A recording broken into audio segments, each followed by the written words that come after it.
Welcome to another Total War Warhammer 2 online multiplayer battle. Well, the multiplayer wasn't necessary to name, since an online battle mostly is a multiplayer battle. Well, let's skip this and go right to the battle, which is again an EVZ battle, means Elf versus Chaos. On the Chaos side we have a Beastman player, Skaven player, and finally the Warriors of Chaos. It's totally mixed up since the elves also got all three elves, which is nice. Yeah. Now we have three Chaos Warhounds on the side, two with poison, one without poison. Here we have a troop of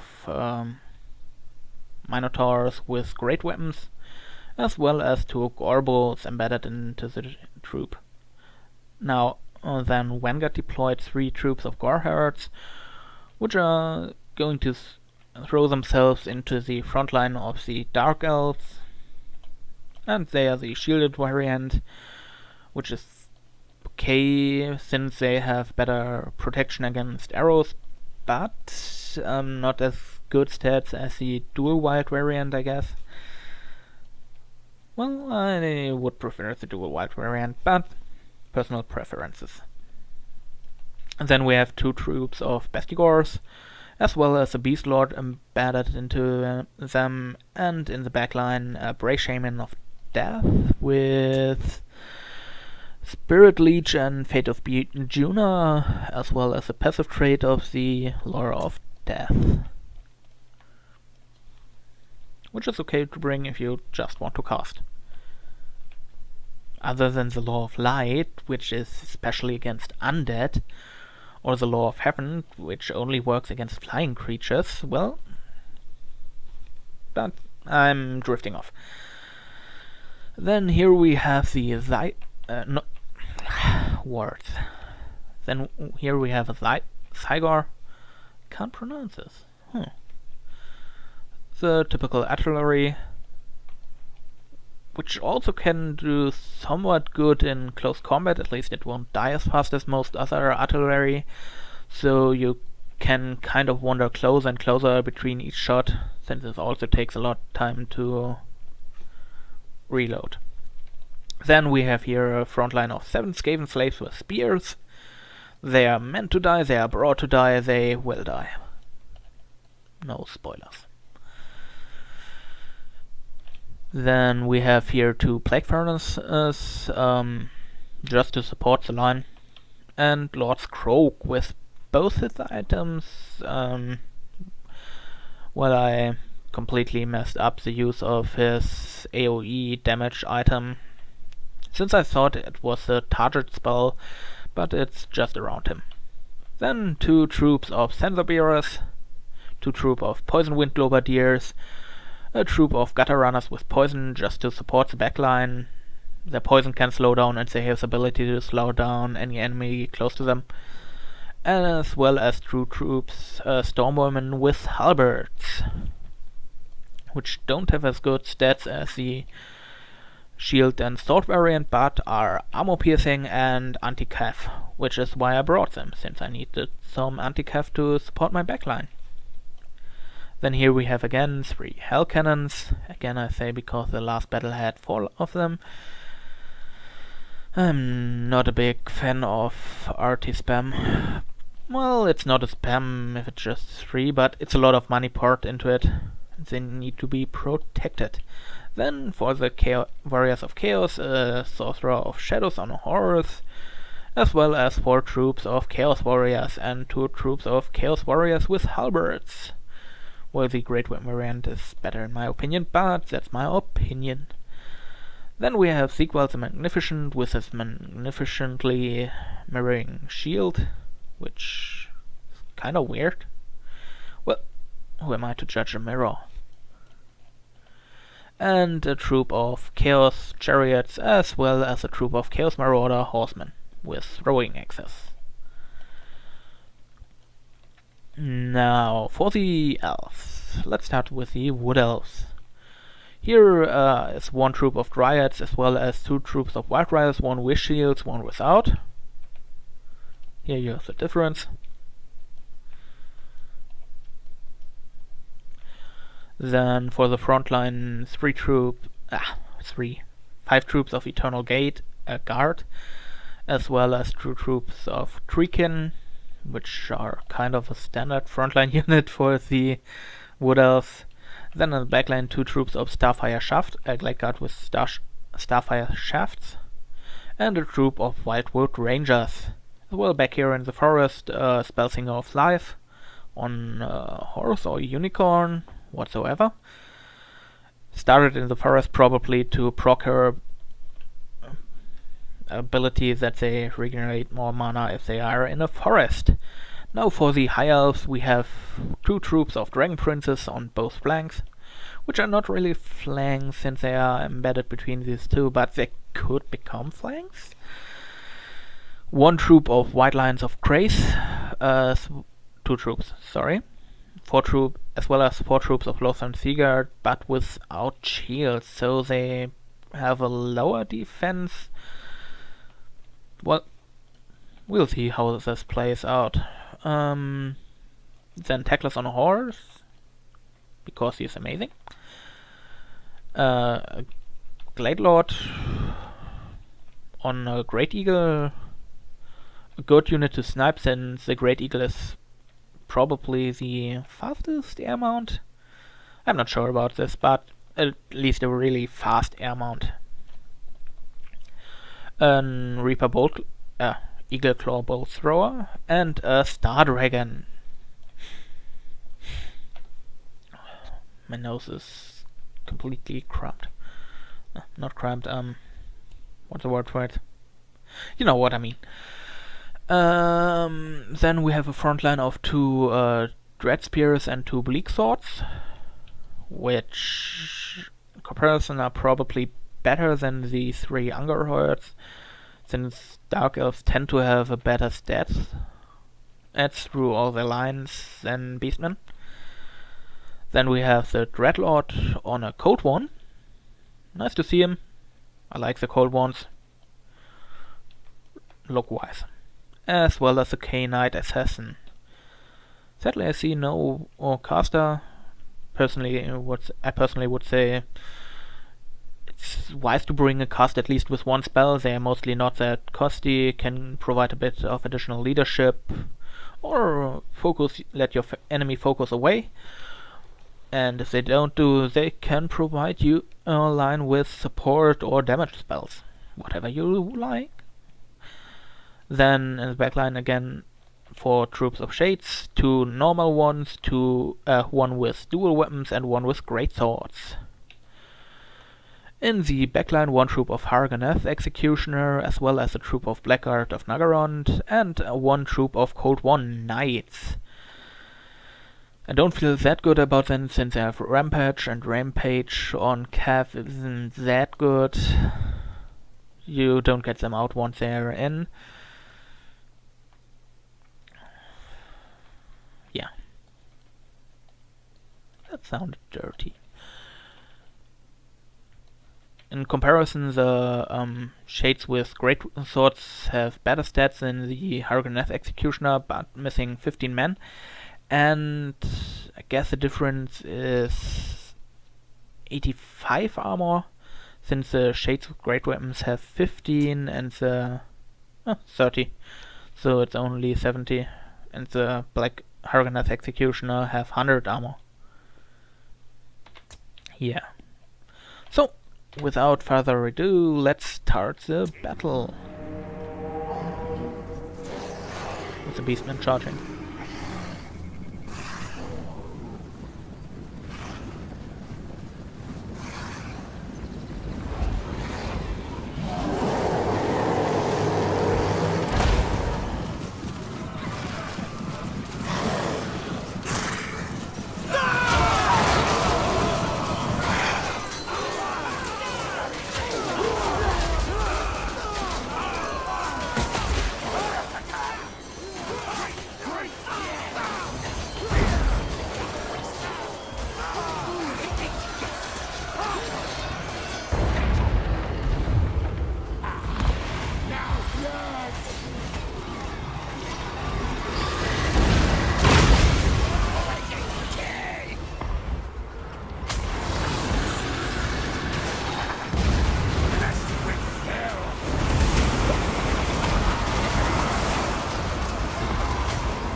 Turning tide comes.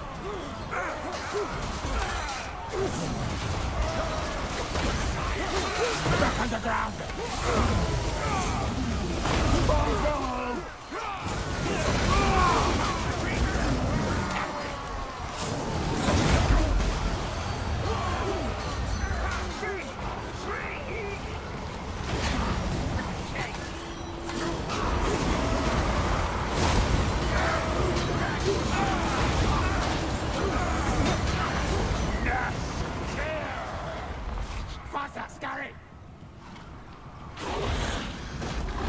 Oh, didn't notice the dragon killed the hell cannons.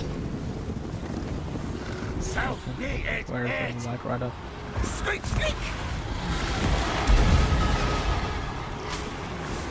Good, good! Fight, fight! Fight!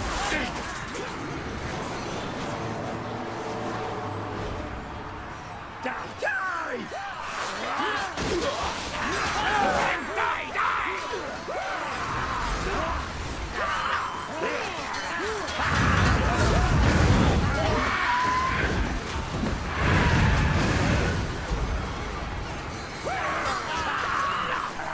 Attack! Fight, attack! Run, skitter!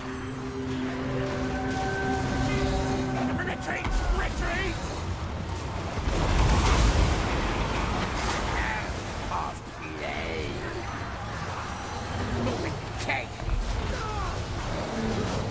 Poison cake! Backwards!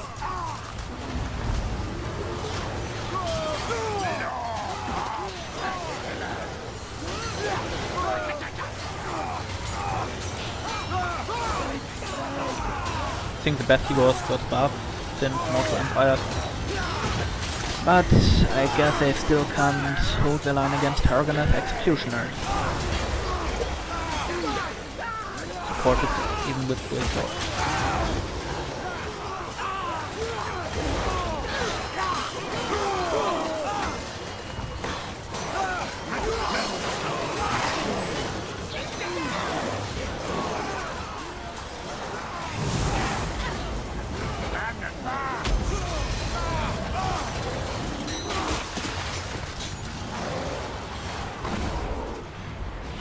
Stop down! Retreat! Rat chase! Now of play! Kill!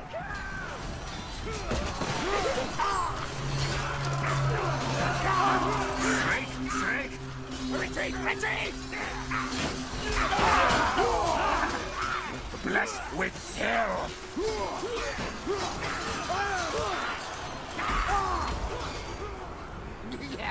Sorry, right.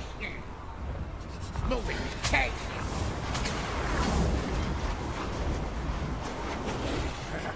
Moving, chasing! Stop! Kill! March scaridasa! Stammering! Kill! Back underground! Die, things!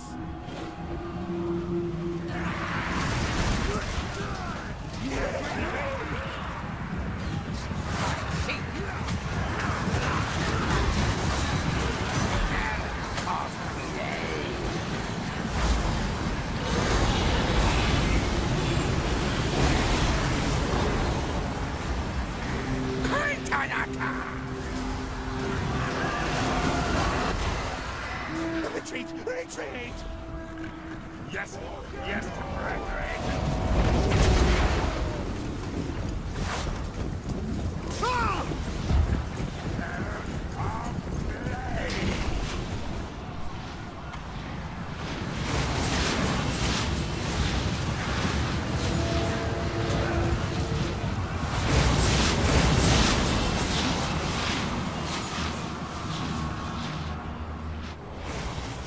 Stop!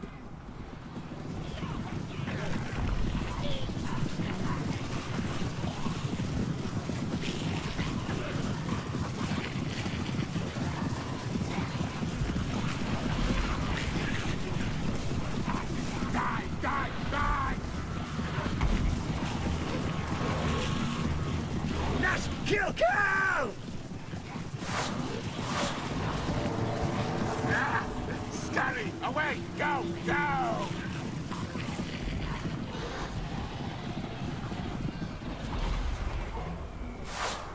Retreat! Retreat! Poor stroke. Eaten by a dragon. Still not eaten, but beaten. Eaten. With that we should have it. Now let's go to the stats analysis. One trooper storm did really well, the other one didn't that well. Well, they got one rank, they killed mostly dragon princes and fought the dragon, so I would also call it well-ish. The Plague Monks did pretty good against the Lutheran Sea Guard frontline. They are a good hybrid unit, but not too powerful. And they couldn't use all their ammunition, so well, that kind of sucked for them. Also, thanks to all people who played this game. Well, Lord Scroke didn't get that many kills. He was mostly in the backline, casting his spells. Don't really know about his melee stats. Should have looked them up beforehand, so maybe I could have used him better. The Skaven slaves did what they were there for, die. A few of them even got a decent amount of kills for Skaven slaves. They only cost 150 per unit. And the Poison Wind Globadiers also killed what they're supposed to kill, as well as the Gutter Runners. Well, they didn't kill that much, but they applied their poison onto important backline targets, which were targeting my important backline units, and as well slowed them down with their slow aura. This place increased on his furnace got early focused by the Wood Elves, which was a good call for them, since they can be pretty devastating. This one also got a decent amount of kills, especially the spells dealt some damage, but I don't think they got many kills. Then for the Beastman player. The Beast Lord didn't get that much kill, as well as the Brave Shaman, even though it had those spells, but I guess they weren't killing, maybe? Or it got focused early. Could also be. The two Gorbolts did okay, but not as well as I expect them to do. Maybe they didn't get any good targets or run into the Black Guard of Nagarand and got focused down by EP range damage of Shades, which can hurt pretty much. The frontline did good, especially this one, and the Bestigors also did good, which was to expect. They are pretty decent units now. The Chaos Warhounds didn't so good. I did not see what they run into. I suppose some Shades. The thing is, Shades have a pretty good close combat skill, as well as the Code One Knights and the Minotaurs also killed a lot. Probably also dealt with the Knights. But normally I personally prefer the basic variant, since they have a good AP damage and cost like 200 less. Yeah.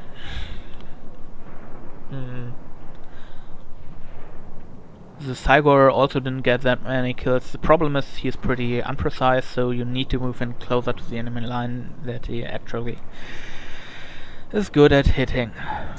He also hits the best from the side angle, but that's another thing. The Chaos Warriors, they did good, but only okayish if you take in that they are Chaos Warriors and pretty costly. The Chaos Chariot got shut down probably by the Eternal Guard, since they are anti-large and charge bonus blocking, as well as the Treemen, who also block charges pretty well. And Siegwald lived till the end. What a wonder. Sadly, the Hell Cannons got destroyed before they could do anything, but yeah, that's why they are pretty costly, especially if you are not around the whole time to defend them. Or at least leave your 2 halberd units back there. But I guess you can't deal with everything. Now for the elves, the White Lions did good, at least the one troop. Teclis did good. Well, he's Teclis, so... The Lothar and Sigurd got some kills and good amount of kills, but mostly through ranged fire, I guess, since their attack skill isn't that high, and Skaven Slaves with Spears have a 20-ish defense skill. They should have a 20-ish attack skill, so not too many attacks in close combat get through to Skaven Slaves, even though they are slaves. The most damage probably was dealt by shooting them. The String Princes got kinda caught in my Stormvermin and Deathwind Globadiers, which didn't end well for them. The Eagle Claw Bolt Thrower also got destroyed after I broke through the front line. And the Dragon killed the 2 3 cannons, which well, that line made him worth it. I mean, they're like 1k 200 per unit, the cannons, and the Star Dragon is 2200. So yeah, he paid off. And also killed a lot of Skaven on my backline, since he was a dragon and can fly. But was hanging too much in air, so he got shot up by Poison Wind Globadiers. The Dark Elf frontline did pretty good.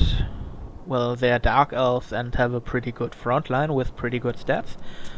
And if they fight against basic beastmen, they should come out victorious. Unless the beastmen have some advanced tactics or pretty strong single units. Like giants or something like that. The Cold War Knights, I don't know what they died on, but they died hard. And the Shades, yeah, were doing their shady business. They are decent melee combatants and decent ranged combatants, so yeah, they did okayish.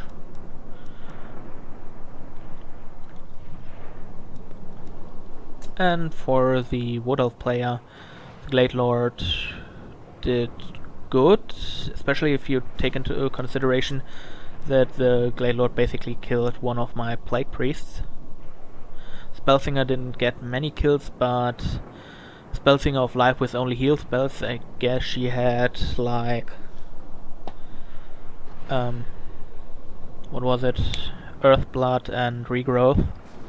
Yeah, she was mainly there to buff up the front line, which she did, which is why there are so many elves left, which survived the battle against the Chaos Warriors. And the Wildwood Rangers did amazing against Chaos Warriors, which was to expect since they are basically their ideal targets. The Stormvermin would also be, and that we'll get over it. The Wild Riders did pretty good at harassing the backline.